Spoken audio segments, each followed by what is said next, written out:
Hey, what's up, everybody? Welcome to Goaltending, where your why is bigger than your excuses. I'm your host, Will Bland, and today we have a certified life coach and sales specialist joining us to talk about some of the processes she uses and advice she gives to really help her clients with processes and to help them reach their full potential. Before I introduce our guests, I just want to say, as always, thank you for tuning in and thank you for allowing us to be a part of your journey. Don't forget why we're here.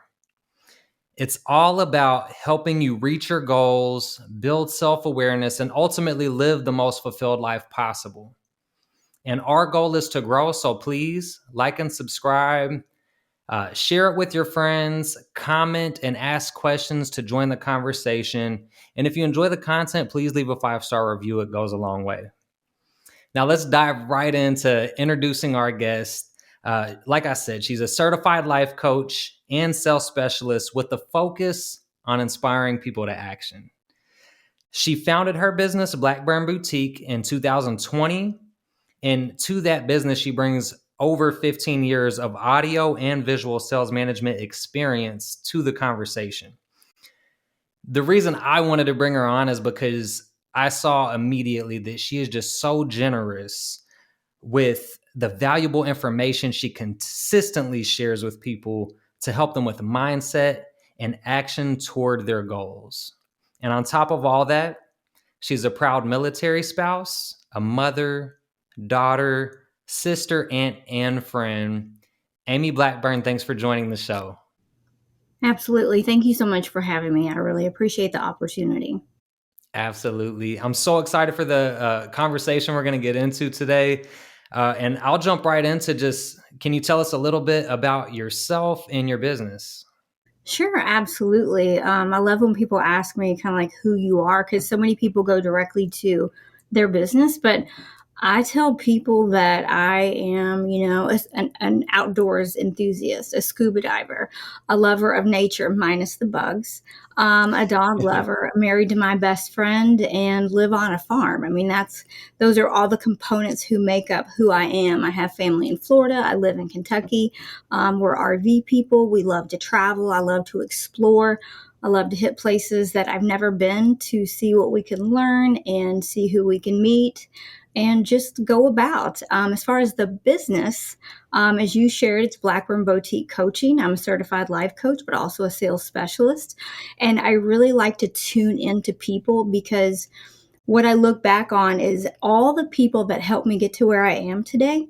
If it weren't for them, I really would not have gotten to this point, and I couldn't have done it alone. So I look to give back to anybody that I can because so many, just unsolicited, timing, they gave back to me when I didn't even know that I needed it. I didn't ask for it.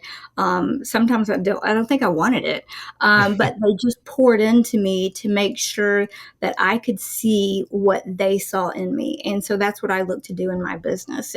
And I describe what I do because some people say, oh, I'm a life coach or I'm a sales coach, but I really like to say I'm a mental GPS.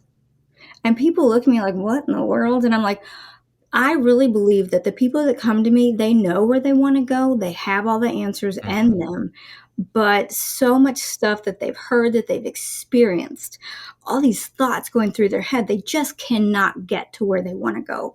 Some people would say, oh, they're just lazy or they're not doing, what they need to do. And there are some people that are lazy. I mean, heck, we've all been lazy, but there are a lot of people that struggle with peeling away those layers of negative comments, negative thoughts, just stuff that they can't get out of. I describe it kind of like being stuck in quicksand. And sometimes you just need a hand in there to yank you out.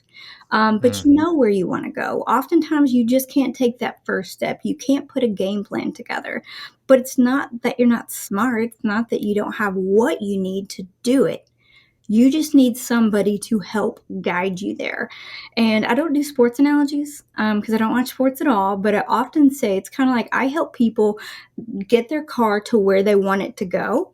Rip out the rearview mirror, stay out of the ditch. If you go in the ditch, I help bring them back on. But my thing is I want them in control of what they want to do. Because some people assume that a coach tells you what to do. I don't. I come in as an unbiased partner. I don't have an agenda other than to listen to you and figure out and know and understand where you are right now and where you want to be, who you want to be, what you know you can do, but you struggle to get there or do that. And I will build a path to get you there. So that's why I'm kind of a mental GPS, because even the GPS will tell you, oh, you have veered off the path, buddy. You need to turn around and then move forward. And it's okay to do that. It's okay to take steps back, because Hmm. those steps back are going to be able to get you moving forward again. So that's kind of in a roundabout manner. That's what I get to do every day. That's fantastic. That's such a great explanation and really gives a good introduction to a lot of the things we're going to talk about today when we get into mindset. I think that that's a big piece, but I love how you talk about it's not about giving people the answer, because a lot of times they do already have it. Mm-hmm. And so you're able to just be a guide, ask questions, challenge them to find it within themselves. They do. And I think a lot of people do come to me with the expectation of, so you're going to tell me how to sell this. You're going to tell me how to accomplish this. And what I let them know is I'm going to work with you on how to think for yourself. Hmm. And I do a lot of thought work.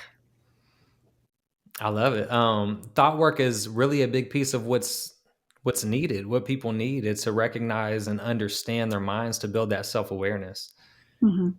All right, so I think that takes us to a great piece where we can jump right into a little bit more about actually helping people toward their goals. And one of the things I frequently talk about is getting clear on your why. One of the biggest parts to step one in the goaltending process. And I love the story that you shared when you talked about being stubborn growing up Yes. and always needing to know why was what you meant by being stubborn. And the point that you got to in that, I'll quote it, is getting the story or why wrong in your head is likely producing negative thoughts. That Yes. stood out to me so much. And I just wanted to bring it up and see, can you tell us a little bit about those negative thoughts, how they hold us back, and how people can get clear on their why to avoid them? Sure, absolutely. And when you read my quote back to me, a story automatically came to my head that I'll share very quick. But the stories that we tell ourselves on the why, it's not really about why, unless it's, you're saying, well, I didn't go to the gym today, and well, it's probably because I'm just lazy. Yeah, sometimes people are lazy, but other times, if we actually take the time to think about why we didn't go, there might be underlying reasons of why we didn't go. Or, I didn't get the promotion at work because they don't like me. Mm-hmm. I didn't get that raise that I wanted because they don't think my work deserves it. So oftentimes we answer our whys for everybody else.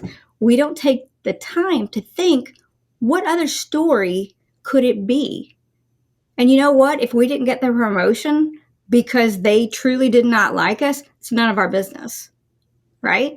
Mm-hmm. So if I hold that story with me that, oh my gosh, I'm here and they don't like me and they didn't promote me because of that, I'm going to have negative feelings when I go to work every day. However, if I say, you know what, what's another story that I can tell myself? I didn't get the promotion because I looked at the person that did, and you know what? They were a little bit more qualified. Maybe they gelled better with the culture on that team. Mm-hmm. Okay, great. If that's the case, great. I'm glad that person was a better fit. Now I'm going to go back and do my job to the best of my ability. That story feels better to me. When I feel better, I take different actions. When I take different actions, then I control and I get different results. So, one of the stories that came to mind when you read that back to me was I had a person that I had coached in the past who came to me because they wanted to ask for a raise at work. Something very common that people want to do. But before we even talked about the raise, we talked about how this person felt sitting at the executive table. And she reported to the CEO she didn't feel fantastic sitting at the table because sometimes when she would share things, she would get feedback. Mm-hmm. Now, that feedback, whether it was right or wrong on how it was delivered, it wasn't received very well. It didn't feel good, right? So the initial thought was, oh, they're giving me that feedback because they don't think I'm that smart. So we talked about, what's another way that you can look at that? What's another story that you can tell yourself that's going to allow you to move forward? Whatever the reasoning was, obviously you have choices. You can go have a direct conversation with the person that shared that feedback and let them know, and again, that has different ways also. You can say, that made me mad or that upset me. Or you could say, you know what, I'm trying to grow in this organization. I heard your feedback. Could you provide a little bit more explanation for me so I can understand it better? Or, once you figure that out, you can tell yourself, another story is, if you can't have the conversation, you can tell yourself, you know what, they're likely just telling me that to help me grow, but maybe they didn't word it that well. Maybe they're not great at sharing feedback, but the higher level meaning of that was really good at heart. It was to help me grow in the organization. Mm-hmm. So again, we all have a choice on how we perceive things, on the stories that we tell ourselves. And we can either choose stories and reasons that serve us, or we could sit there and be upset every day, all day, and choose to dwell on stories that don't serve us at all. It's our choice. That's fantastic. And just 100%, it's all about mindset and focusing on what you do have control over. Because we tell ourselves those stories in our heads, we make things up to fill in gaps. It's like when there's a Mhm. lack of information, we tell ourselves stories to fill in the gaps of information and make stuff up. And a lot of times it's detrimental or negative. And I'm so glad you brought that up. I'm so glad you shared that story. I think it's an excellent learning point for people Yeah. because your client dealt with it, and I know that I've dealt with it in the past, and I know that there are so many other people out there who experience that battle in their minds. Yeah. What they don't think about is all that time, the energy, the motivation, the momentum that they're losing that time during that time while they're dwelling on the story that doesn't serve them. Now, granted, you just can't say, oh, okay, great, I'm just going to switch it off. Sometimes you can, depending on what it is. But, give yourself 30 minutes. 30 minutes, you're going to take the time, you're going to dwell on it, you're going to think about it and say, bam, I'm done, I'm over it. Now I'm going to replace it with this thought so I can move on. Again, my choice. Hmm. And when you talk about that, a piece of that, you talked about time. And Mm-hmm. a big piece to reaching our goals is finding places where we're spending energy and time on things that don't suit us. And one thing that I've seen you talk about is Indecision Land. And so I wanted to see if you talk a little bit about what Indecision Land is, because I know that that's something that a lot of people experience. Oh my gosh, that comes up in 90% of the conversations I have, whether I'm at a networking event, I'm in a social situation, I'm coaching a client, I'm doing a consultation, whether it's, sometimes at home deciding what to have for dinner. I'm sure everybody loves that question of what are we doing for dinner tonight? Indecision land is a daily part, I think, of everybody's experience. And, sometimes, yeah, you're going to be stuck in indecision land for a short time, but indecision land, I think, really developed in my head when I was dealing with somebody in the past, in a work situation that, and this is how I always said it. So forgive the grammatical errors in this sentence, but this person planned to plan to plan to plan to plan, researched, and then they planned some more. It was all about the planning because the planning was so comfortable. It felt good. It was active. It was work. There was just, it felt busy, right? So it was doing something, but what it was avoiding was making decisions. It was avoiding having the conversation. It was avoiding deciding. And that, I think, from there, that's kind of where indecision land spirals, because where I saw so many people waste so much time, and I come from the sales environment. So it was always about, activity and time, right? Time management. It's like, what are you spending your time on? What sales related activity are you spending your time on? Are you doing something that is leading you to your next sale? If not, stop. And that was a really hard, well, I'm making a list of 100 people that I need to call. Great. Have they decided to speak with you? Well, I don't know. I'm making the list right now, and I'm putting it in an Excel spreadsheet, and I'm putting all the data into it. I'm like, so you're spending like 6 hours putting info together that you don't know if it's going to serve you or not. So that's really where it came down to. Then the fine tuning of it is sometimes when people are in indecision land, they have a hard time because they research and they plan from, and this is going to sound kind of backwards, but they come from a mindset of abundance, which is great. However, when you're having to make a decision, you cannot research 100 books for information. You cannot listen to 100 podcasts.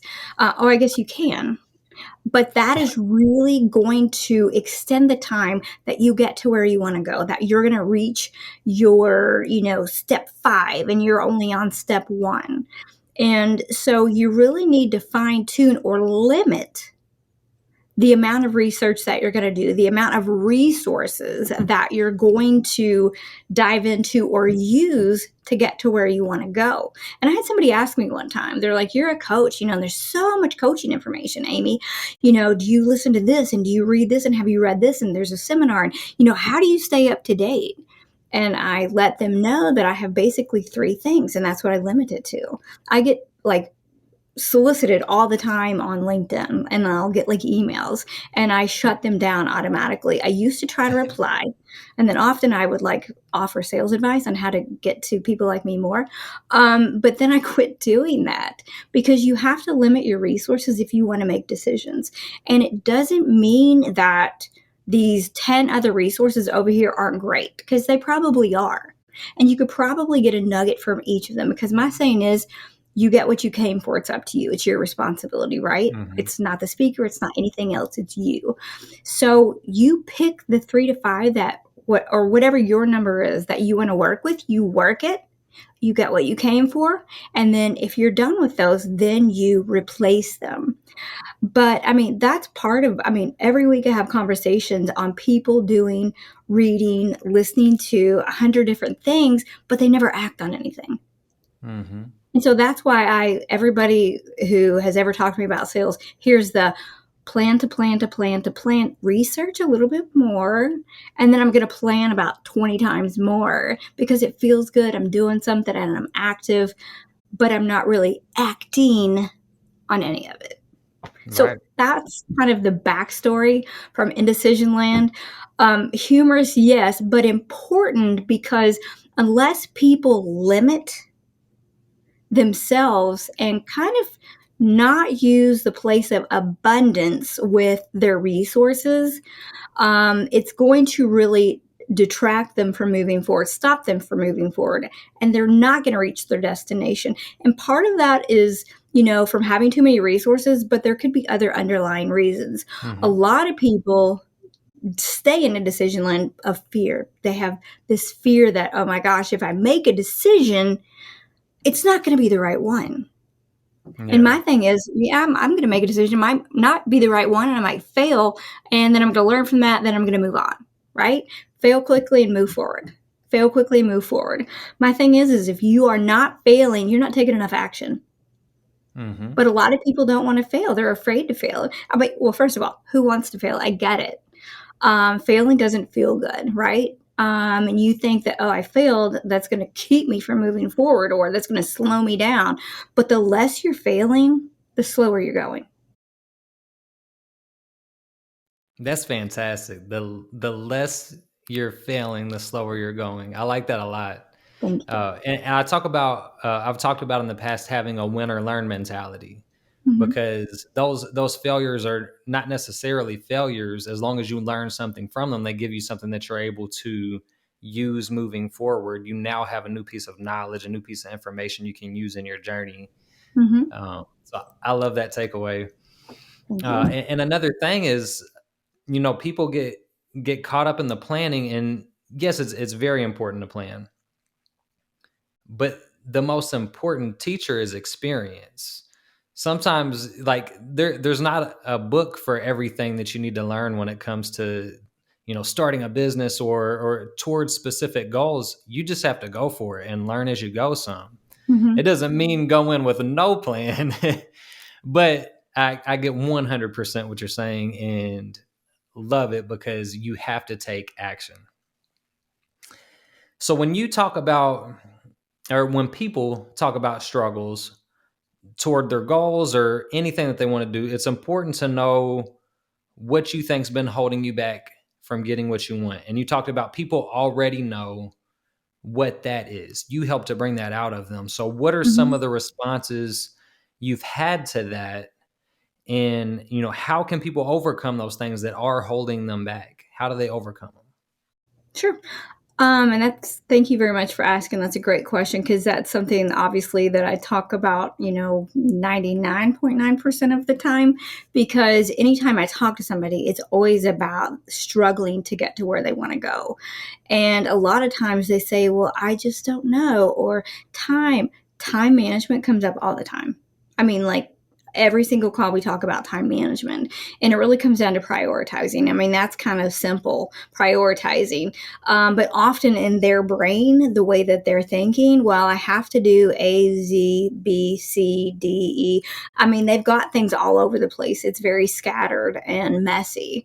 And a lot of times, again, I don't dictate what they do. I don't answer. And it's interesting to have those conversations. Okay, well, lead me through the things that you feel are taking your time. And as they're calling it out, they might say, well, and I quote, well, I spent some time with operations on calls and other things, but I really shouldn't have been doing that. That really isn't in my lane. So I should probably not do that. So it's interesting to have these conversations because again, as they're saying things out loud, and that's another good tip to talk about things out loud to yourself, because it's one thing to say think about them, it's one thing to see them, but it's another thing when you're saying them out loud because often when we do, we're like, you know what?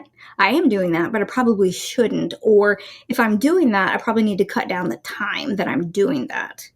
Um, Hmm. in sales, a lot of times we will answer the phone of a prospect or an existing client. We'll drop everything and we'll go do it.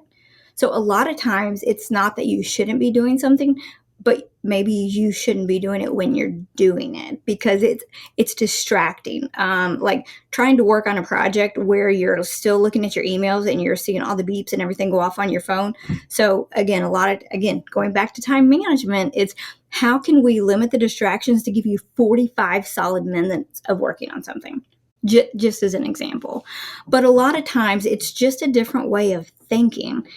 A lot of people think that, oh my gosh, this is going to be so huge. I don't know if you can help me, Amy. And it's usually pretty simple because I stick to the basics and listening to them, having them say it out loud, and looking at how they're arranging things. But yeah, I mean, time management is a huge one. The other one that is huge, and it's as big as time management, is confidence. They Yes. just they fear so many different things for so many different reasons. I think you could have a call on each one of the reasons of why they fear things, but confidence is huge in that as well. That holds them back a lot. A lot of times people have a fear of not being successful, but then just as much people have a fear of being successful. I think my husband shared it's kind of like the dog that caught the car. What? It happened. Now what do I do? Oh my gosh. So it's like people that talk about, well, if I were in that position, I would do A, B, and C. Or I really want that position. They get the position and they're like, oh my gosh, I have no clue what I'm doing. I mean, and that has happened to me before. I've talked about, a person who was managing me and, what are they doing? And then I get put in a position and I'm like, oh my gosh. Okay, what do I do now? So it's a lot of fear and time management is what we work with. And then the other thing is again, they know where they want to go. They know the parts and pieces that need to be put together, but the whole arrangement of things on how to do it, how to put a plan together. Because often we think that, okay, like today I just graduated from college and I want to be making $250,000 next week. Can you help me get there? Well, I mean, if you're willing to do the work, I guess we could. But often they when they put the steps together to get to the goal, they think that it's like flipping a switch, and that I should be able to, hey, I've worked on this for a day, and why am I not seeing results yet? So that whole thing of instant gratification, and not seeing results, and lack of it, they might get the motor started a little bit, but then they just quit because they're not seeing the results. People have a really hard time believing that things are working when they can't see it, feel it. That's fantastic. That's incredible. I love all of the pieces of that story because time management is key. Like prioritization is key. Confidence, and actually, I'm glad you brought up a piece of the piece that your husband shared, where I've worked with him in the past. Um, I remember him actually teaching me a lesson at one time as a mentor to me, and basically somebody I was supposed to be in charge of an area, and it was just kind of passed on to me because I was the next highest ranking. Didn't fully know what was going on, and somebody came in and asked a question, and I was like, I'm not really sure. And when he came back, he said, when in charge, be in charge. Mhm. It's such a great, like simple takeaway, but I think it ties in perfectly to that confidence piece. Like when you're there, own it and go for it. So what are I want to get into to this one real quick because I think it'll be great to it's great to hear the stories. I want to hear from your perspective Mhm. on what's one or two of the biggest obstacles you faced, and then how'd you either overcome it or learn from it? I think one of the biggest, thinking back to one of the most pivotal moments in my, before I owned my own business, when I was in the AV business and I was working for the smaller family owned company, which was great. It was when I did get into that role of, management to begin with in the first couple of years. And I worked very hard. I was a very hard worker. I don't know if obviously all of what I was doing was getting me to where I wanted to go, but I was putting in the hours, I was putting in the time. I was doing a lot of hiring, like a revolving door, doing all of the things that I thought I should be doing, but I didn't feel very successful. I was extremely buttoned up, very professional. I really filled the role of being that, management professional. Then this was in between CEOs, because I reported to the CEO because I had gotten up a few levels, reported to the CEO, and we were in between CEOs, and the owner of the company did a 360 review on me. And I was like, okay, this is interesting. If for those who haven't heard it, it's basically a review of your management, your peers, like on the executive team, that's where I was, and then those that report to you. And I was like, okay, I got those results back, and I was baffled, sad, like, holy smokes, I'm going to get fired. And then, wow, what? Because I thought I was doing all of the things, I was so professional. The one thing that I forgot to do is be human in the business. Yes. If people listen to this podcast and that's the one takeaway they hear today, I promise you that's the one, especially now in today's employee market, that's going to help you, is humanize your business. If you don't know how to do that, call me later. Let's do coffee. But humanize your business, connect with the people. That was, I mean, and I thought I was, to the extent that I needed to, but I was blown away. by my results on that 360, and the fact that, going back to the people that really helped me, that owner, he's the one that shared the 360 results with me. So it's not, I was in between bosses, so hey, owner, and we're good friends, so it worked out great. But it was just really trying to think of the best way to describe that. It was a very eye-opening day for me. It's that you can be professional, you can be buttoned up, but you need to be human. Because when it comes down to it, at the end of the day, we're all just people. We all should be on the same page, having the same goal, working for the same things. And if you can't connect with people, I don't care how good you are, you're not going to be successful. So that is my one huge takeaway that I carry with me every single day, is to connect with people, to communicate with people. And so I'm really big on culture in organizations, whether I'm talking to somebody, from a small, business owner to somebody in a large company. I talk culture comes up all the time. And what I learned from that small family owned company, that the CEOs that I had there and then the owner, I will take that with me for a lifetime. It's about connecting with people and culture and really caring, like, how is somebody's day going. The things that we instituted, like one example is, like, when I went into an office in the morning, whatever office we had, because we had, I don't know, 13 to 15 of them. I didn't come in, go to an office and sit down. I didn't go, if I was traveling, go to the conference room, sit down and boot up.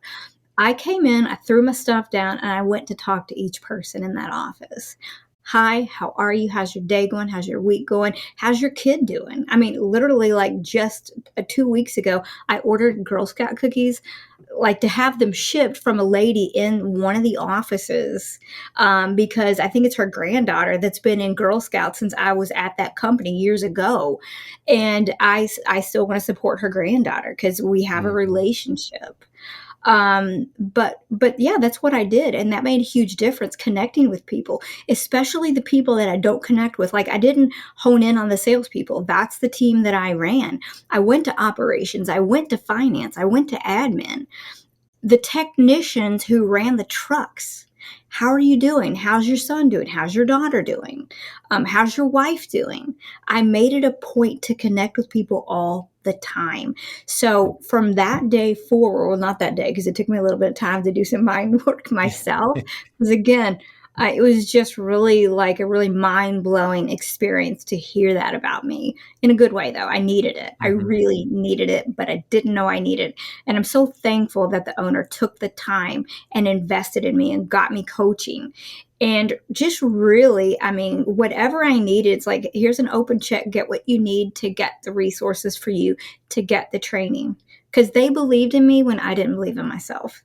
He saw something in me that I couldn't see, and I am forever grateful for that. But humanize your business, because we're people. People need to feel like a human in their business. They need to feel like a Mm-hmm. person. And I'm trying to think of the book. I don't know if it's The Five Dysfunctions of a Team or another book, but Good there's one. a book that lists like 12 things, but just getting down to the five main points of what an employee needs at work.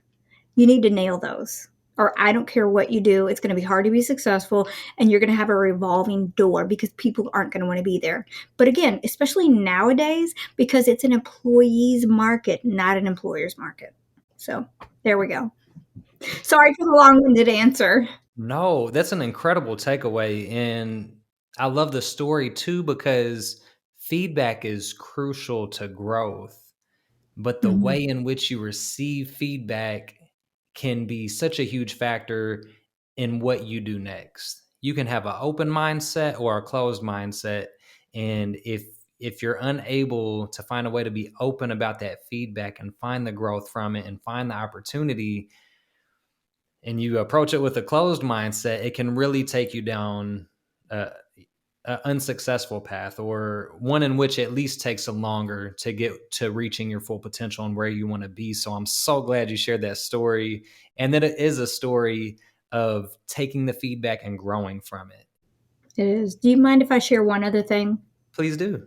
Just because you brought up feedback, and I think that's a really important point. Some companies do reviews, other companies don't. Some do it like every 6 months, some do it every 12 months or like an annual review. And what always surprises me is that people are shocked by their reviews. Because one of the things, again, at the family-owned company, because again, I feel like that's where I learned everything that is really good, and sometimes some hard lessons. But what we did is we had one-on-one meetings weekly. Like my team, I met one-on-one with each individual every week. So their review was never a surprise. And our saying at that work that one of the CEOs taught me was always share the embers in the forest with me, not when the forest is burning down, right? And it's kind of vice versa with an employee, right? If you stay in regular communication, then you're sharing things with them and they're sharing things with you. And that's, again, humanize the business. I can't recommend that enough. Yes, and the communication factor is so huge to that. Uh, Diving into mindset, because Mhm. that's where we started. I know that's what you like to focus on too. And Yes. one of my favorite topics to just discuss and dive into. I saw you talk about becoming the conductor of your brain's thought process. Mhm. I absolutely love that analogy. So, what does that mean specifically? It's pretty simple. Being the conductor means you're leading everything. Like if you think of the conductor of a band, so many people that I have conversations with, they're like, "Oh my gosh, these thoughts are going through my head," and understandably, it's very difficult when you have thoughts going through your head. But I remind everybody, including myself, you control them. They're coming from you. Right? So, again, going back to the thoughts or the stories that you create, you can choose to keep those or you can choose to do thought work and control your thoughts. Again, it's all a choice on your sense of urgency to do something about something, right? So, if your thoughts are bothering you, of, oh my gosh, I'm just having these thoughts, again, whether it's at work, whether it's personal, it's all the same. You're controlling your thoughts. You are your brain. You have control over that. It's not your thoughts happening to you. You are controlling your thoughts. I know, Amy, but they just keep swirling around my head. Well, that's okay. Jot them all down. Get a thought journal. When you're having a feeling that you don't like, what are you thinking in that moment? You control them. And if you don't like them, the coolest thing is you have the choice to change them. Now, Yes. again, it's not going to happen overnight. If you work on it, it's going to happen. I mean, again, coming from sales, you will get a phone call, or I did all the time of, oh my gosh, I didn't get the sale, or oh my gosh, I've made 20 phone calls and I didn't get any appointments, or oh my gosh, it's snowing and I don't want to go out and, cold call, or well, it's cold, so it is cold, true cold calling, right? I mean, you got to find the humor and the fun in it. It's all in the way you control your thoughts. It's all Hmm. a choice. But simply put, you either choose to be the conductor and show up for yourself, or you choose to remain, in the audience watching. It's all your choice, but you are the conductor if you choose to be. Yes. And a piece of that too, where you talked about to kind of hone in on what your mind is doing, writing it down, and you might start to realize that you have some pieces in your vocabulary that need to be removed. Yes. Things like I know you've talked about like if I or or one day I'll do this, things like that. A book that I really enjoy reading is Rich Dad Poor Dad. A lot of good takeaways when it Mhm. comes to financial management from that book.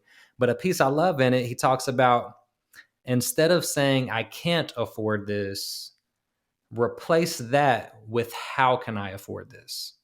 I love That's that. just one example.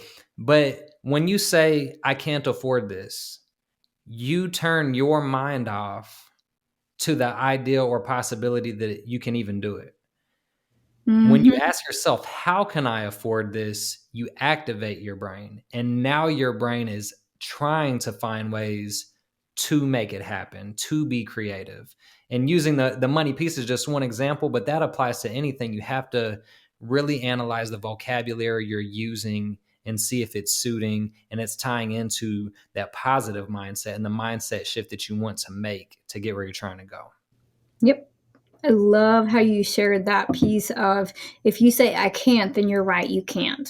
But if you say I want to and I can find a way, or how can I, then again, you're right, your world does open. Again, going through the options of how can I do this? What is my path there? Good. I love that. And another piece of mindset is when we first start towards something, it's exciting. We're motivated, like we're pumped up. We're thinking about, what it's going to be like when we get there. We've got, all of this motivation, and that helps us get started. But then over time, we lose that initial feeling. So how can people get in control of their thoughts to maintain longer periods of that motivation and that productivity? Yeah, that's a great question, because that's something that everybody struggles with. And it is difficult because, one of my posts put out there that, the rewards of when you get to where you want to go are very exciting, but the work, it's not always fun. It's not always motivating. It's not something that you want to do. It could take, a little bit to do that. It's not always easy. It's usually never easy, right? But it's worth it when you get there. So what do you do when you're in the hard parts, when you're in the uncomfortable area? Sometimes I share with people that it can be as easy as, not as easy, but sometimes you have to embrace the suck. Okay. It's going to suck. And you understand that right now in this moment, it's hard, right? I'm on the treadmill and I'm doing it all out and I feel like I'm going to die, right? The oxygen mask is not dropping when I'm on the treadmill and I can't breathe. But I know that when I complete this class or when I'm done with the treadmill, I'm going to feel like $1 million, right? So it's having those conversations. It's coaching yourself of remembering why I'm here, remembering how I felt yesterday when I was on the treadmill. I didn't die, right? Thank goodness. I felt amazing when I got done. When I finished the whole class, I felt great. So all of that self-coaching, I tell everybody, if you're not talking to yourself, you're really missing out. Self-talk is so fantastic. I mean, you should be talking to yourself every day, because self-talk is great. Self-coaching is great. You can learn techniques for better self-coaching, but just talking to yourself. And your biggest thing is, as you said at the top of the hour, the why. Why am I doing this? Right? Whether you go to the gym, for example, because a lot of people talk about, I don't want to go to the gym, it's going to be uncomfortable. I don't want to go to the gym, it's early in the morning. I blah, blah, blah. You could, I don't want to all day long. Or you can say, it's going to suck, but I'm going to go because I know that I'm going to feel amazing when I do. So this temporary moment, that's painful. That is so not fun. I'd rather be sitting on the couch. I'd rather be doing laundry. Heck, I'd rather be doing anything else, right? It's not fun, but that temporary moment is not going to last as long as how you feel once you've done it. So a lot of that self-talk. Now, when I had the sales team, one of the exercises I did on an individual level is I sat and asked each of them, why are you here? I need to make money, Amy. I got that. I'm not pro bono. And if you are pro bono, that is fantastic. And can I have 10 more of you, right? But if you're not, why are you here? And I didn't want to hear about money. I wanted to hear why they're here. So with each of those salespeople, I could tell you why they were there. And I have, one in particular, I'll share that, because I have 2 kids that I need to support, because I want a house, because I want a pool. And then I think the kids drew the pictures, but she had pictures on her wall that were drawn of things that she wanted. That's why she was here. That is her why. She wants to support her family. She wants to do things that right now I'm thinking of, but then I want to do. So this is part of my planning, is I'm coming to work, I'm showing up, I'm doing the things. So really focusing in on that why is very helpful as well. So sometimes, embracing the suck, focusing on the why, and then remembering again that all of this is temporary. All of this is temporary. You have control. And I had one in particular who on each of the coaching sessions would talk about a couple things we were working on. It was business, but I swear almost every business client I have, there's some type of health or fitness thing that we just kind of conveniently add in. But this person had a health thing that they were working on, but 2 to 3 weeks in a row, they had not done any activity toward that. So it was a question of, where is your sense of urgency on this? Well, I really want to do it. I'm like, okay, I'm here. And how bad do you want to do it on a scale of 1 to 10? 1 is, I really don't care. 10, I really want to do it. She was, I'm a 9. I really want to do it. I said, okay, great. I understand and I hear that you really want to do it. But right in this moment, where's your sense of urgency? 1 being, not really. 10 being, I've got to do it now. Well, right now it's a 4 because of these other reasons. Okay, great. So we figured out that right now we need to drop that piece off the list. We're going to focus on these other things. Then later on, we'll add the health back on. So again, it's really getting into that self-talk of, why am I not wanting to be, again, going back to motivation, why am I not motivated? Is it because it's painful and I just don't want to do it? Okay, great. Embrace the suck and move on, right? Great. Again, focusing in on why I'm here. Great. And then is it important for me right now? Yeah. Again, going back to that why, why am I here? Why am I doing that? But the other thing is thinking back to a time of when have I been motivated? When I said that I'm going to do this and I'm really excited and I'm pumped and I'm getting going, what were you thinking? Mm-hmm. What were you thinking that got you excited, that got you started, that got you motivated, that got you to either write it down, that got your fire going, that got you to pick up the phone and go, oh my gosh, you'll never guess what I'm going to do. Just wait. Go back to those feelings. What were you thinking then? How do you tap back into that? Whether, and I don't know about everybody else, but sometimes I get fired up listening to a podcast.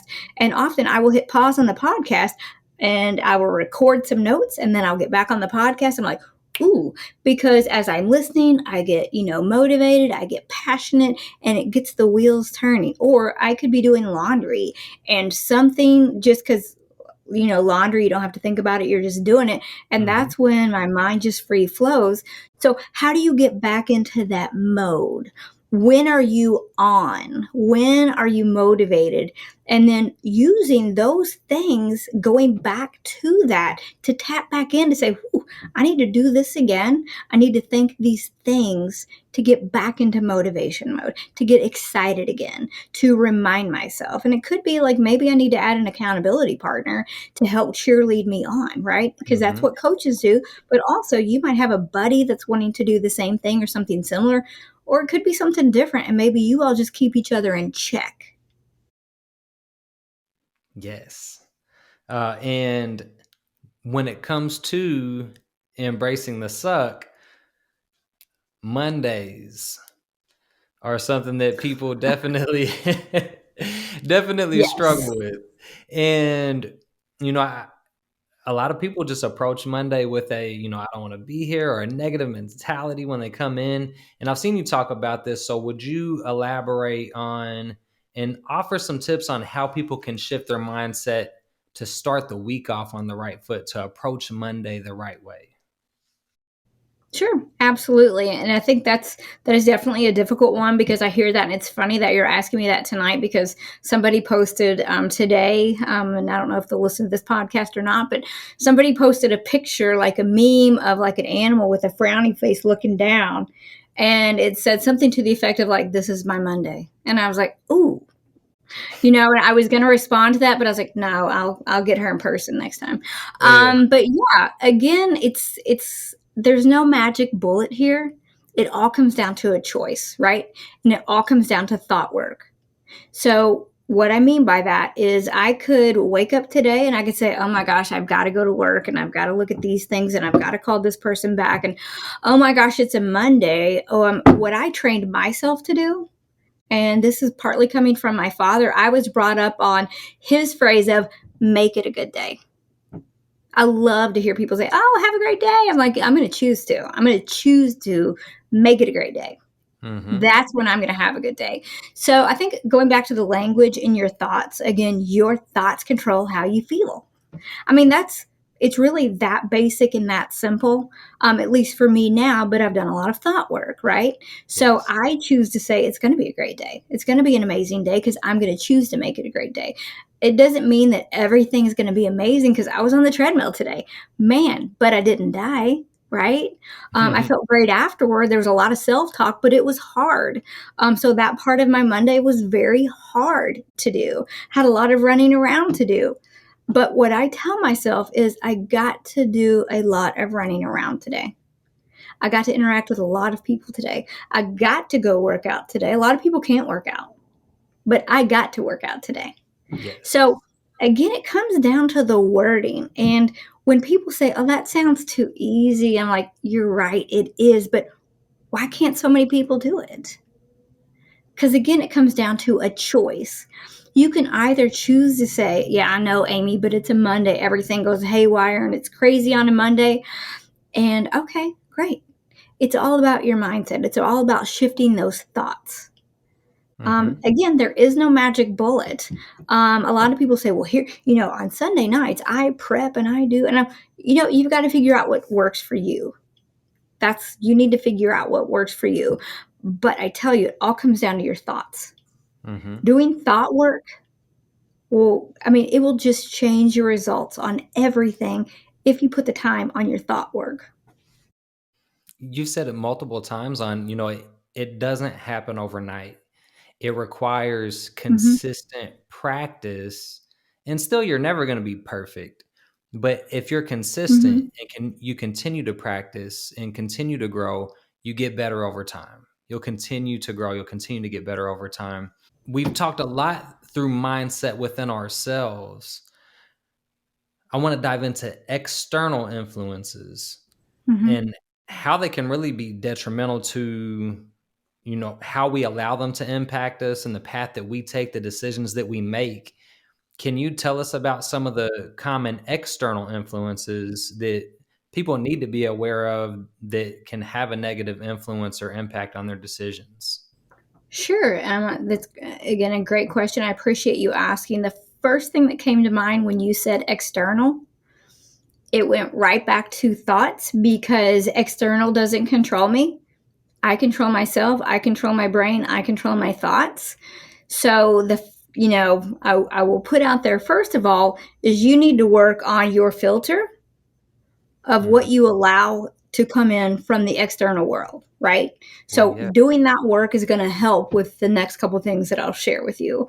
But understandably, I think what continues to be one of the hot topics, if we are addressing external, is social media. Yes. Social media can be so detrimental to people that cannot do thought work, that have not done thought work, that allow, which sometimes we all do. I mean, we all do, right? But how long we stay in that pity party for ourselves, or however it makes us feel, however long we stay in those feelings, again, is our choice. But understandably, social media is manipulative. The stuff that comes out can be very manipulative, and how we let it make us feel. Again, how we allow it to make us feel can be harmful to us, can be harmful to our business, very harmful to our confidence. So again, social media, I think, is one of the biggest external factors that can be harmful. I really can't think of another one that's as bad as social media, externally speaking. And then from social media comes I was trying to think of the phrase, what do they call it? The thief of comparison. But comparing yourself to everybody else, who are at different levels, have different circumstances, have different everything, right? It could be your same exact business, something that looks just like you, and you're like, well, oh my gosh, she has a website up, she's got business cards, she already has a podcast. Do I need to do a podcast?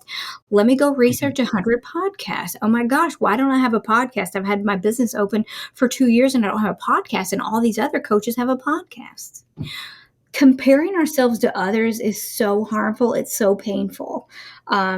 Again, we've all been there. I mean, I can't say that I haven't looked at other stuff in the past. I mean, being in the AV business, for years, and having other smaller owned companies with different salespeople, of course, I was like, what is that salesperson selling, right?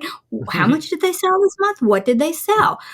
But what I found was the time that I spent and the energy that I spent worrying about what they were doing and how they did it, and they were sharing, giving all the details, I lost the wind on my team. I Mm-hmm. lost the control and the feelings on my team because I worried about that. Same in my business now, same in other businesses. When you worry about what everybody else is doing, now, understandably, sometimes, in some businesses, you want to know, you want to be kind of equal or level to the competition, especially if talk about gas prices, right? I mean, I used to work at a convenience store, and I used to have to do drive-bys to other convenience stores to see what they were pricing and then report that in, because obviously that's, gassing is competitive and they want to kind of be equal unless you're like a Shell or BP or things like that.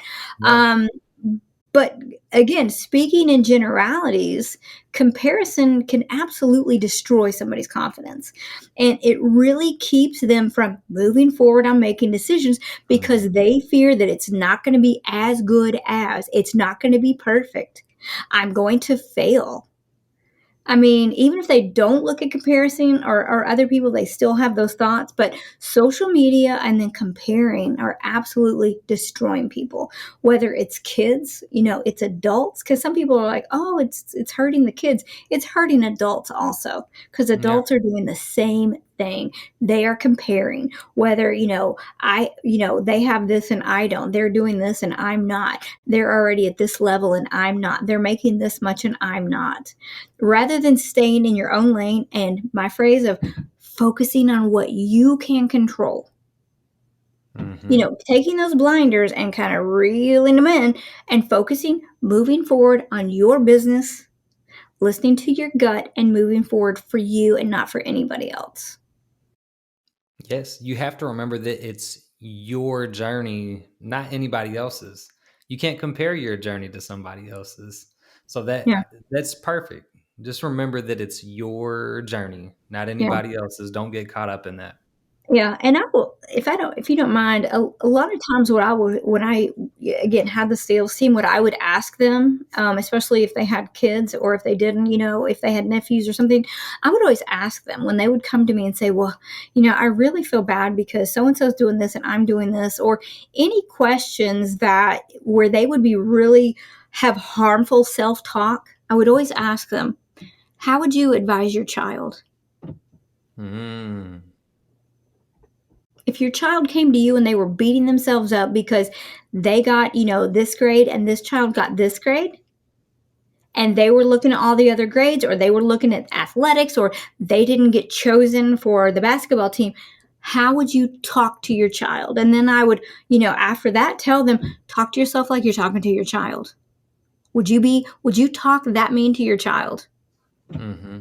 Talk to yourself the way that you would treat your children, because That's we great can advice. be the worst people to ourselves and the meanest people to ourselves and beat ourselves up, and it does us absolutely no good. We can. We're our own worst critics Hmm. sometimes.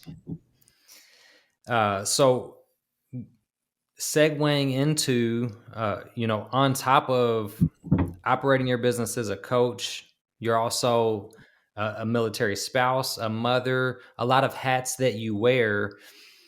And so, one of the things that I struggled with at points in my life, and seen a lot of other people struggle with, is balance between everything, between work and aspirations and relationships and family. Can you share any wisdom or advice on the right way to approach balance in your life?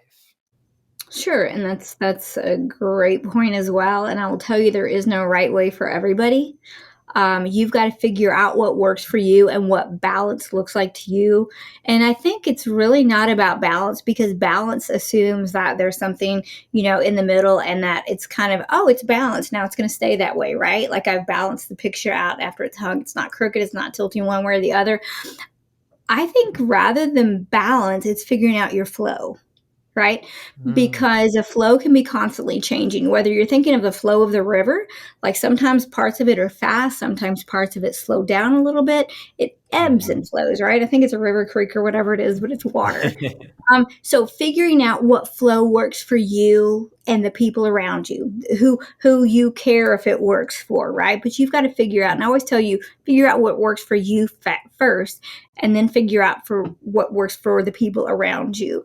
But coming from the business perspective, again, humanizing the business, going back to how I used to operate, I'd have to remind people that how you are, if you're in leadership or you're in management, how you are running things, running your business, how you are interacting, people will look at you for the lead. And an example I will give you is if you go home at night after work and you're replying to emails, if you are asking for information and the emails are going out, you are telling people two things. One is that whether you say it or not, I'm looking for an answer right now. You should respond. And two is, I expect you to be sending emails at all hours. And my thing in the past was, well, I didn't tell them they needed to respond. I was just going to get it before I forgot the next day.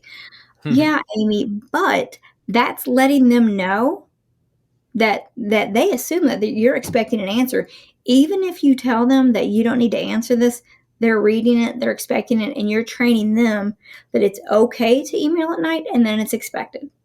So my whole retraining of my brain and coaching myself was, okay, you know what?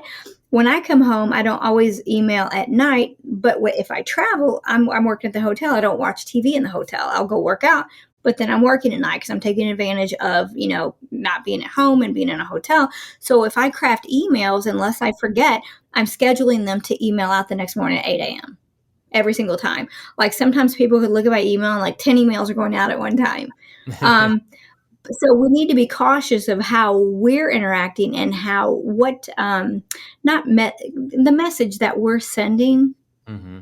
on what our expectations are, maybe indirectly sending.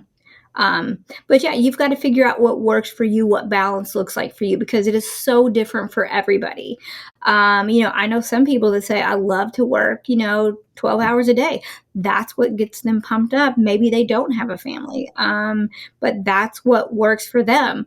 I think again, you've got to figure out what makes sense for you, what that looks like, and figure out what your flow is. It took me a while because on vacations, I'll admit it, again, back to the robot, as one boss told me, robotic Amy, operating like a robot, like constantly going. Before I humanized the business, I mean, I was answering emails in the bathroom on vacation. Don't Mm-hmm. do that. Just don't do it. Because if your business cannot wait for something or cannot survive without you, you're running your business incorrectly. There are ways to change that. Again, if you need help with that, holler at me. But there are ways that you can work around that.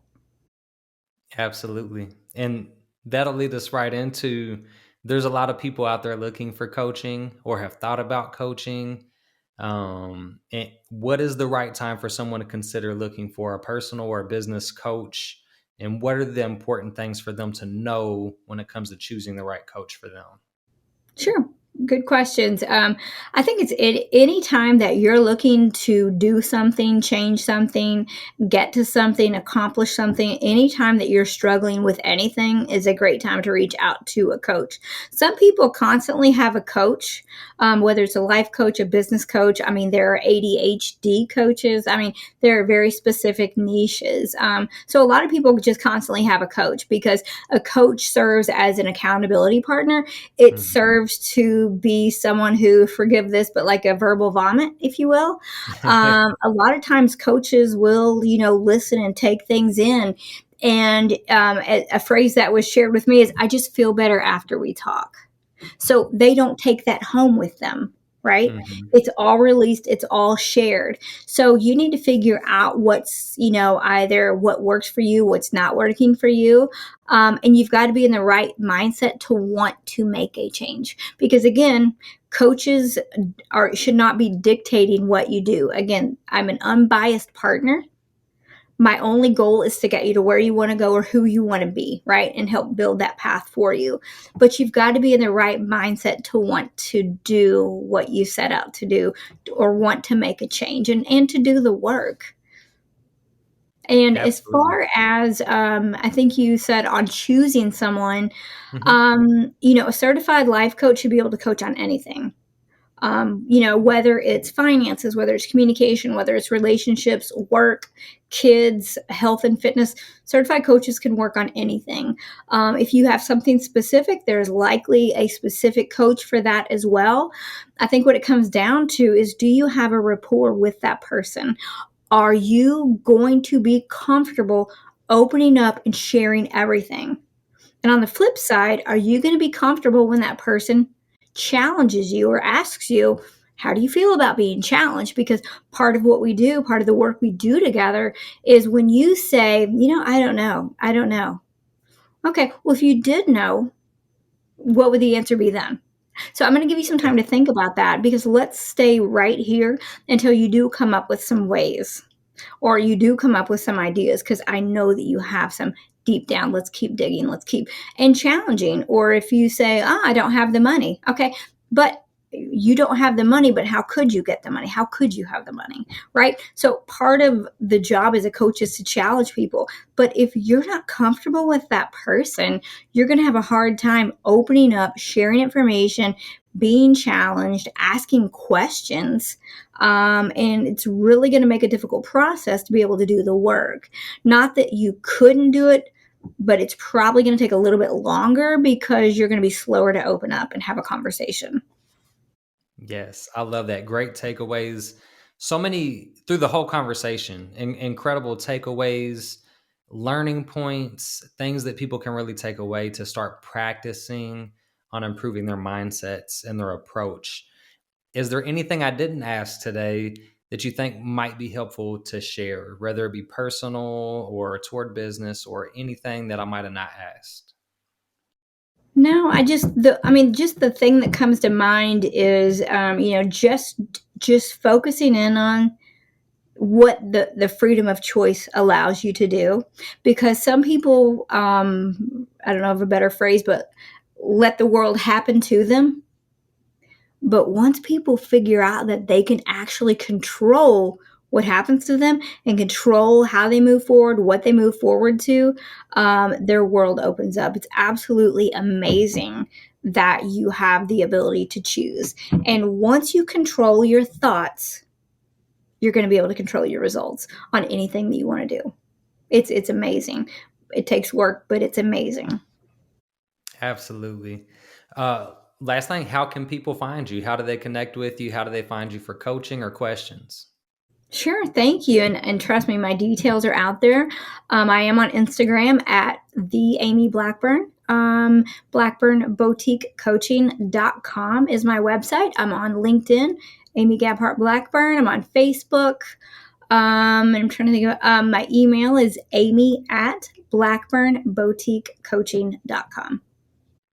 Perfect. I'll make sure that I drop those in the notes so that Thank people you. can find you easily. Thank you so much for taking the time today, for sharing your stories, your information, and knowledge. The generosity means a lot to me, and hopefully to everybody listening, because it's really all about just helping people to reach their goals, to be fulfilled. Thank you, everybody, for tuning in.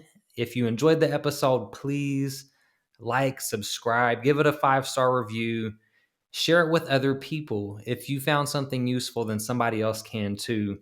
Let's impact as many people as possible. Join the conversation by commenting with your thoughts and questions, and let's grow together.